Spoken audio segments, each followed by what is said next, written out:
Because the youth are not the leaders of tomorrow. We are the leaders of today. And I like to illustrate that by taking my favorite passage in the scriptures that says, surely goodness and mercy shall follow us. When? All the days. So why wait for tomorrow? Okay. Thank you very much. All right. It's quite a privilege to be assigned to speak on the topic that says youth participation, engaging the next generation in local governance and policy formulation. So I would like to start by saying something very quickly. African young people make up to over 60% of the continent's population. And yet we hold just 1% of elected local government positions in many countries in Africa. How does the majority of a population be the minority voice? The leaders in power who make decisions, but they don't reflect the realities of those people affected by those decisions.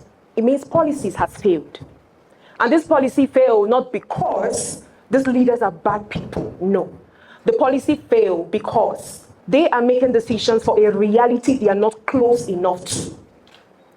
The local communities, the local government are where life happens. In fact, those are the places where life begins. I'm a product of a very interior part of Nigeria. A lot of us here are. Those are where the problems are. Those are the places the roads are bad. Those are the places that climate change is affecting the most. Those are the places where a young mother cannot access good health care. Those are the places where education is underfunded. And these young people are the people living close to this reality. So the question is, who best solve this problem? Let's just talk about the cause of youth reluctance in local government leadership participation. First of all, cultural perception. There is this understanding in the African community that leadership is made for the elders. Leadership is made for the old. But there is a difference between respecting age and silencing actual potential. The potential deposited in African young people can never be overemphasized. They need a platform for us to actually taste the fire existing in each and every one of us.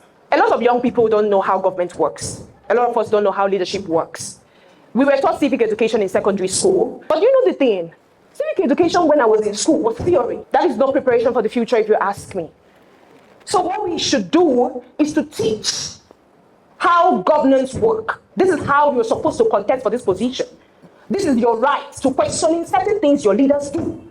It helps young people grow up understanding their rights and understanding how to take up stage and make a difference.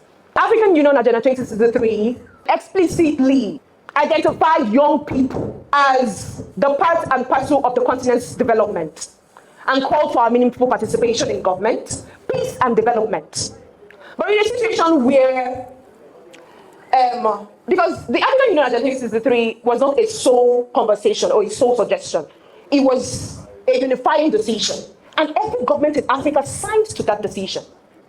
But in a situation where youth participation is being ignored by these local government authorities or people in the local government, when it's being ignored, it means that that single framework, which is the Agenda 2063 binding us all, is being violated and ignored.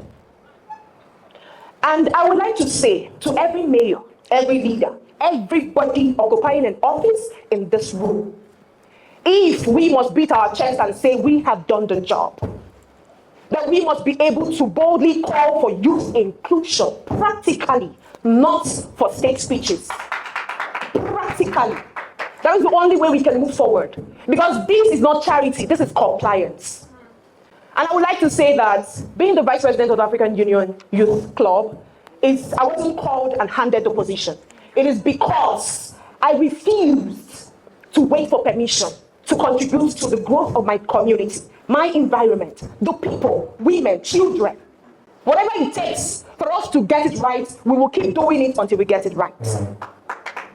So finally, I would like to conclude by saying, I know that so many organizations, including the African Union Youth Club, we are building frameworks where there will be leadership training for young people, young Africans, teaching them how leadership works, how they can be involved, things they need to know. right? And so many other organizations do that too. And I pray we continue until we get it right.